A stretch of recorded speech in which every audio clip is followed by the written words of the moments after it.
All right, so what I'm doing today is well, I'm going to cut pieces of 2x4 and make wheel well boxes so I can later fill them with insulation and stuff like that. And you know, that's probably going to take me all day. It's going to be a lot of cutting sizes, so yeah, it'll take me all day because I got something planned for the afternoon. So yeah, you'll see.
So, I got the size that I want, but now I also just figured out that I'm not gonna do the whole drilling into the sides and stuff like that. I'm gonna go get some brackets that I can put on the inside, like metal, that's like an L shape, so I can screw them in directly so they won't move, and I won't have to worry about messing up anything really, drilling and doing all this other stuff. So I'm gonna go to Home Depot again and get some screws and some other stuff that'll work.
Alright, I'm going to show you what I've done so far.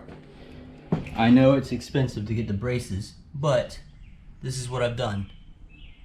I put braces all throughout, and to make sure, I even did this, and see how it's on an angle upwards? That means it's going to have a little bit, and it's also going to be right there, so I can attach it to there afterwards. So that's going to be pretty darn good, I think. So we'll see what it goes, and I'm gonna do one more, and then I'm gonna call it a day. Cause had a little bit going on today. We'll see what happens from now on.